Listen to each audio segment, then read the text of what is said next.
Rapture in Death by J.D. Robb. Chapter 1.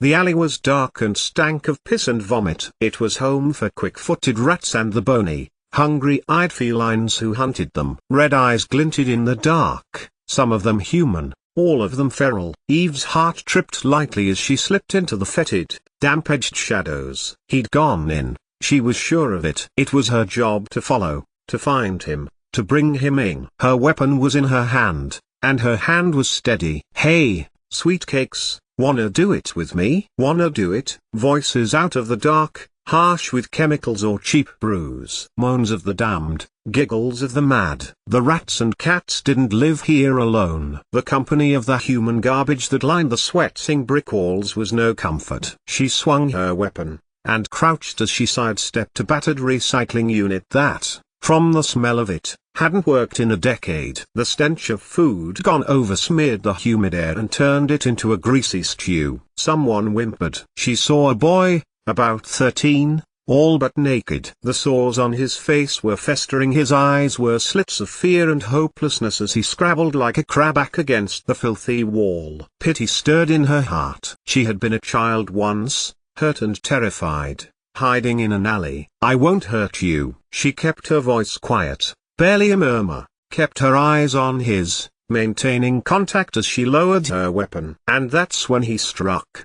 He came from behind, a roar of motion and sound. Primed to kill, he swung the pipe. The whistle of it stung her ears as she whirled, dodged. There was barely time to curse herself for losing her concentration, forgetting her primary target as 250 pounds of muscle and mean sent her flying to the bricks. Her weapon flew out of her hand and clattered into the dark. She saw his eyes, the glint of mayhem heightened by the chemical, Zeus. She watched the pipe raised high, timed it, and rolled seconds before it cracked against brick. With a pump of her legs, she dived headfirst into his belly. He grunted, staggered, and as he reached for her throat, she brought her fist up hard, smashing it under his jaw. The force of the blow radiated pain and power up her arm. People were screaming, scrambling for safety in a narrow world where nothing and no one was safe. She spun, used the impetus of the turn to deliver a roundhouse kick that shattered her adversary's nose. Blood fountained,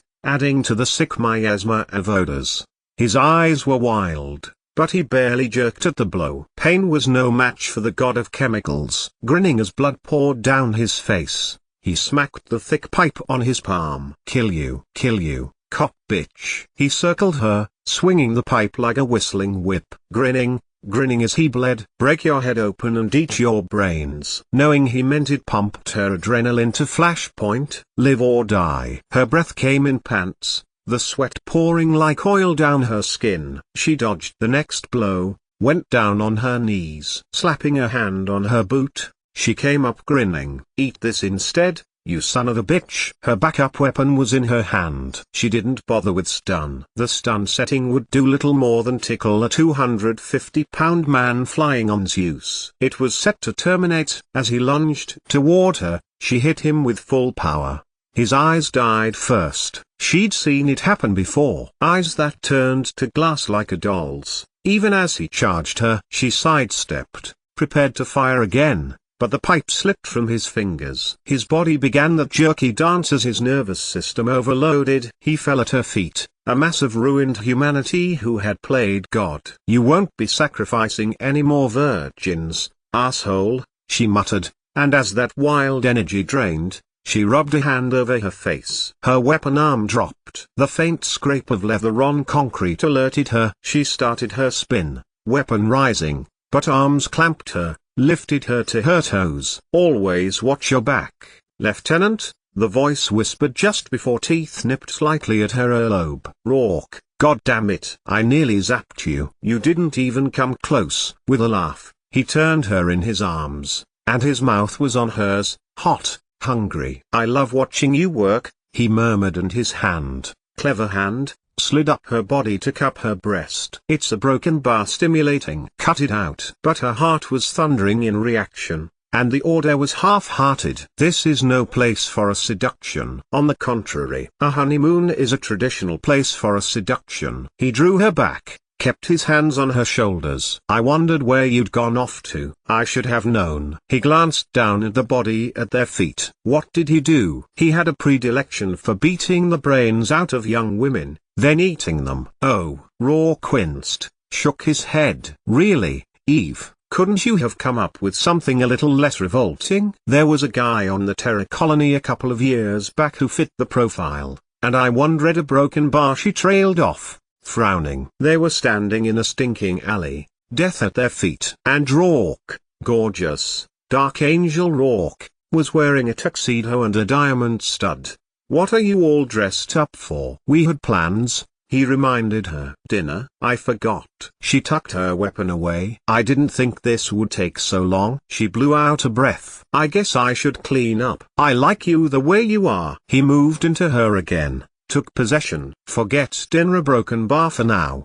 His smile was slow and irresistible. But I do insist on slightly more aesthetic surroundings. End program, he ordered. The alley, the smells, and the huddle of bodies winked away. They stood in a huge, empty room with equipment and blinking lights built into the walls. Both floor and ceiling were glass mirrored black to better project the holographic scenes available on the program. It was one of Robb's newest, most sophisticated toys. Begin tropical setting 4B. Maintain dual control status. In response came the whoosh of waves, the sprinkle of starlight on water.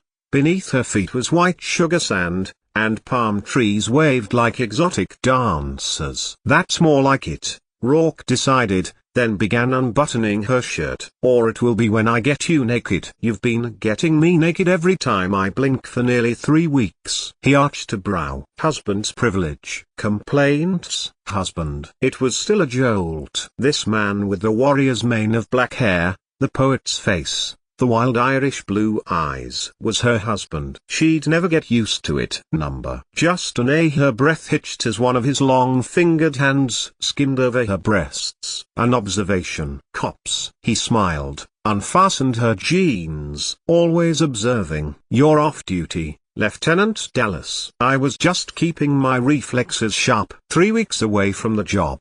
You get rusty. He slid a hand between her naked thighs, cupped her, watched her head fall back on a moan. Your reflexes are just fine, he murmured and pulled her down to the soft white sand. His wife. Robb liked to think about that as she rode him, as she moved under him, as she lay spent beside him. This fascinating woman, this dedicated cop, this troubled soul belonged to him. He'd watched her work through the program, the alley, the chemical mad killer. And he'd known she would face the reality of her work with the same tough, terrifyingly courageous determination that she'd possessed in the illusion.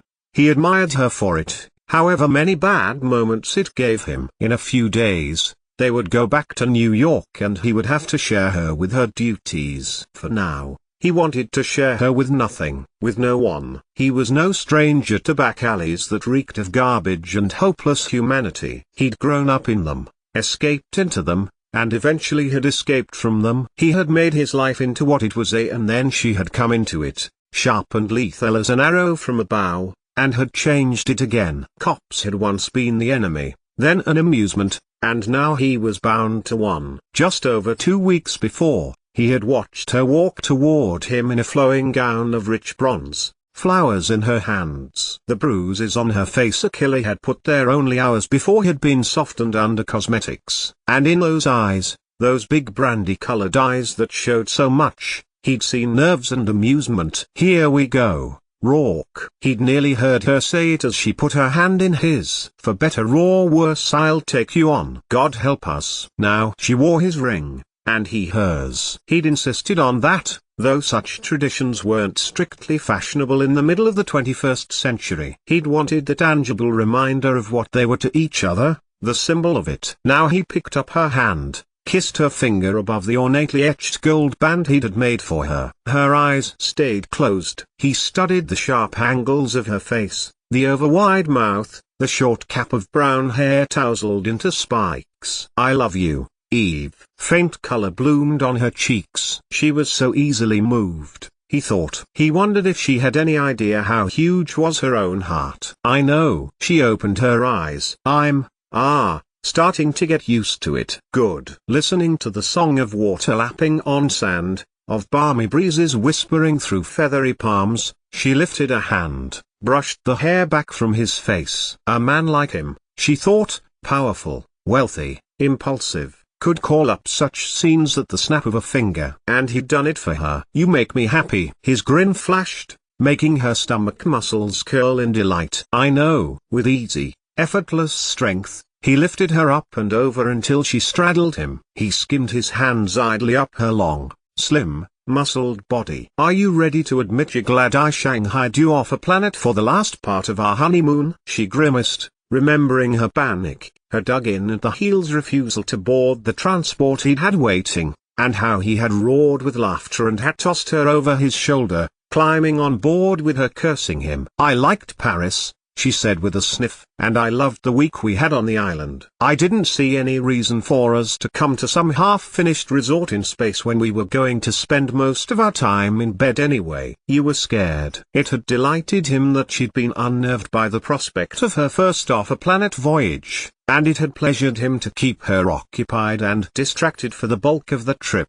"I was not boneless," she thought. "Scared boneless. I was justifiably annoyed that you'd made the plans without discussing them with me. I seemed to recall someone being involved with the case and telling me to plan whatever suited me." "You were a beautiful bride." It made her lips curve. "It was the dress." "No, it was you." He lifted a hand to her face. "Eve Dallas, mine." Love swamped her. It always seemed to come in huge, unexpected waves that left her flailing helplessly. "I love you." She lowered herself to him, brought her mouth to his. "Looks like you're mine." Equals O equals equals O equals. It was midnight before they had dinner. On the moon-washed terrace of the towering spire that was the nearly completed Olympus Grand Hotel, Eve dug into stuffed lobster and contemplated the view. The Olympus resort would be, with Robb pulling the strings, completed and fully booked within a year. For now, they had it to themselves if she ignored the construction crews, staff, architects, engineers, pilots, and other assorted inhabitants who shared the massive space station. From the small glass table where they sat, she could see out over the hub of the resort. The lights brightly burned for the night crew, the quiet hum of machinery spoke of round-the-clock labor. The fountains, the lances of simulated torchlight and rainbows of color running fluidly through the spewing waters, were for her. She knew he'd wanted her to see what he was building and perhaps to begin to understand what she was a part of now, as his wife.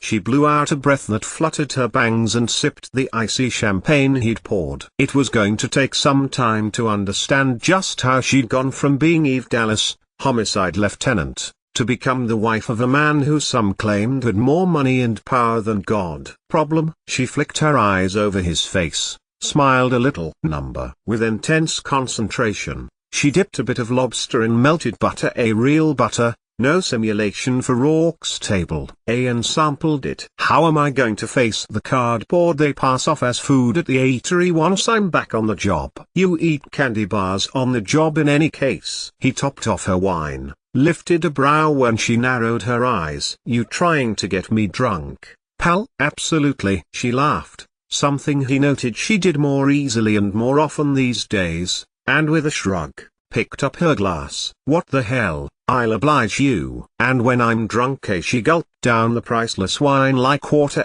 "I'll give you a ride you won't soon forget." Lust, he'd thought, sated for the moment, crawled edgily into his belly. "Well, in that case," he poured wine into his own glass, teasing it to the rim. "Let's both get drunk." "I like it here," she announced. Pushing back from the table, she carried her glass to the thick railing of carved stone. It must have cost a fortune to have it quarried, then shipped, but he was Rourke, after all. Leaning over, she watched the light and water show, scanned the buildings, all domes and spires, all glossy and elegant to house the sumptuous people and the sumptuous games they would come to play. The casino was completed and glowed like a golden ball in the dark. One of the dozen pools was lighted for the night and the water glimmered cobalt blue. Skywalks zigzagged between buildings and resembled silver threads. They were empty now, but she imagined what they would be like in 6 months, a year, crammed with people who shimmered in silks, glowed with jewels. They would come to be pampered within the marble walls of the spa with its mud baths and body enhancement facilities, its soft-spoken consultants and solicitous droids. They'd come to lose fortunes in the casino, to drink exclusive liquor in the clubs, to make love to the hard and soft bodies of licensed companions. Rourke would offer them a world, and they could come. But it wouldn't be her world when they filled it. She was more comfortable with the streets, the noisy half-world of law and crime. Rourke understood that, she thought, as he'd come from the same place as she. So he had offered her this when it was only theirs. "You're going to make something here?" she said, and turned to lean back against the rail. "That's the plan, number." She shook her head, pleased that it was already starting to swim from the wine. "You'll make something that people will talk about for centuries, that they'll dream of." "You've come a long way from the young thief who ran the back alleys of Dublin, Rourke." His smile was slow and just a little sly. "Not so very far, Lieutenant. I'm still picking pockets. I just do it as legally as I can. Being married to a cop limits certain activities." She frowned at him now. "I don't want to hear about them, darling Eve." He rose, brought the bottle with him. "So by the book." Still so unsettled that she's fallen madly in love with a shady character. He filled her glass again, then set the bottle aside. One that only months ago was on her short list of murder suspects. "You enjoy that, being suspicious?" "I do." He skimmed a thumb over a cheekbone where a bruise had faded away except in his mind. "And I worry about you a little." "A lot," he admitted to himself. "I'm a good cop." "I know. The only one I've ever completely admired." What an odd twist of fate that I would have fallen for a woman so devoted to justice. It seems odder to me that I've linked up with someone who can buy and sell planets at a whim. "Married," he laughed, turning her around. He nuzzled the back of her neck. "Go on, say it." "We're married." "The word won't choke you." "I know what we are." Ordering herself to relax, she leaned back against him. "Let me live with it for a while. I like being here, away with you." "Then I take it you're glad you let me pressure you into the 3 weeks." "You didn't pressure me. I had to nag." He nipped her ear, browbeat. His hands slid up to her breasts. "Beg?" she snorted. "You've never begged for anything." "But maybe you did nag." "I haven't had 3 weeks off the job in a broken barn ever." He decided against reminding her she hadn't had it now. Precisely. She rarely went through a 24-hour period without running some program that put her up against a crime. "Why don't we make it 4?" Rourke, he chuckled. "Just testing." "Drink your champagne." "You're not nearly drunk enough for what I have in mind." "Oh?" Her pulse leapt, making her feel foolish. "And what's that?" "It'll loosen the telling," he decided. "Let's just say I intend to keep you occupied for the last 48 hours we have here." 48 hours? With a laugh, she drained her glass. "When do we get started?" "There's no time like a," he broke off, scowling when the doorbell sounded. "I told the staff to leave the clearing up." "Stay here." He snugged together her robe, which he just untied. "I'll send them away." "Far away." "Get another bottle while you're at it," she told him, grinning as she shook the last drops into her glass. "Someone drank all of this one." Amused, he slipped back inside, crossed the wide living space with its clear glass ceiling and feather-soft carpets. He wanted her there, to start, he decided, on that yielding floor with the ice-edged stars wheeling overhead. He plucked a long white lily out of a porcelain dish, imagining how he would show her just what a clever man could do to a woman with the petals of a flower. He was smiling as he turned into the foyer with its gilded walls and sweeping marble staircase. Flipping on the view screen, he prepared to send the room service waiter to petition for the interruption. With some surprise he saw the face of one of his assistant engineers. "Carter?" "Trouble?" Carter rubbed a hand over a face that was dead pale and damp with sweat. "Sir, I'm afraid there is. I need to speak with you." "Please." "All right, just a moment." Rourke let out a sigh as he flicked off the screen, disengaged the locks. Carter was young for his position, in his middle 20s, but he was a genius at design and execution. If there was a problem with the construction, it was best to deal with it now. "Is it the Skyglide at the salon?" Rourke asked as he opened the door. "I thought you'd worked out the kinks there." "No, I mean, yes, sir. I have. It's working perfectly now. The man was trembling, Rourke realized, and forgot his annoyance. Has there been an accident? He took Carter's arm, steered him into the living area, nudged him into a chair. Has someone been hurt? I don't know. I mean, an accident. Carter blinked, stared glassily. Ma'am. Lieutenant, he said as Eve came in. He started to rise, then fell weakly down again when she gave him a quick push. He's in shock, she said to Rourke, her voice brisk. Try some of that fancy brandy you've got around here. She crouched down, kept her face level with his. His pupils were pinpricks. Carter, isn't it? Take it slow. Yeah, broken bar. His face went waxy now. I think I'm going to be a. Before he could finish, Eve whipped his head down between his knees. Breathe. Just breathe. Let's have that brandy, Rourke. She held out a hand, and he was there with a snifter. Pull it together, Carter. Rourke eased him back onto the cushions. Take a swallow of this. Yes, sir. For Christ's sake, stop searing me to death. Color came back into Carter's cheeks, either from the brandy or from embarrassment. He nodded,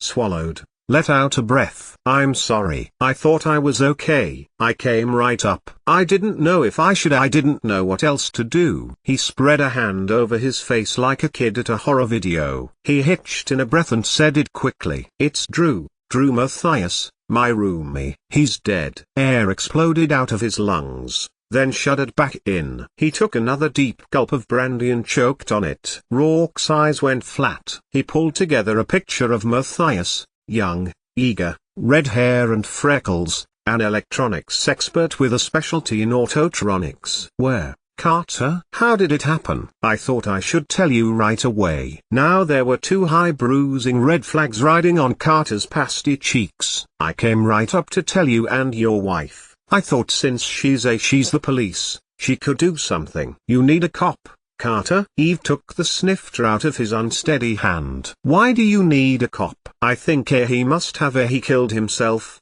Lieutenant. He was hanging there, just hanging there from the ceiling light in the living room, and his face a broken bar. Oh God. Oh Jesus. Eve left Carter to bury his own face in his hands and turned to Rourke. Who's got authority on site for something like this? We've got standard security, most of it automated. Accepting. He inclined his head. I'd say it's you, Lieutenant. Okay, see if you can put together a field kit for me. I need a recorder, a audio and video, some seal it, evidence bags, tweezers, a couple of small brushes. She hissed out a breath as she dragged a hand through her hair. He wasn't going to have the equipment lying around that would pinpoint body temperature and time of death. There would be no scanner, no sweepers, none of the standard chemicals for forensics she carried habitually to crime scenes. They'd have to wing it. There's a doctor, right? Call him. He'll have to stand in as the me. I'll get dressed. Most of the techs made use of the completed wings of the hotel for living quarters. Carter and Mathias had apparently hit it off well enough to share a spacious two-bedroom suite during their shift on the station. As they rode down to the 10th floor, Eve handed Rourke the palm recorder. You can run this, right? He lifted a brow. One of his companies had manufactured it. I think I can manage. Fine. She offered a weak smile. You're deputized. You hanging in, Carter? Yeah. But he walked out of the elevator into the hallway on 10 like a drunk trying to pass a competency test. He had to wipe his sweaty hand twice on his slacks to get a clear reading on the palm screen. When the door slid open, he stepped back. I'd just as soon not go in again. Stay here, she told him. I may need you. She stepped inside. The lights were blinding bright, up to full power. Music blared out of the wall unit, hard, clashing rock with a screeching vocalist that reminded Eve of her friend, Mavis. The floor was tiled in a Caribbean blue and offered the illusion of walking on water. Along the north and south walls,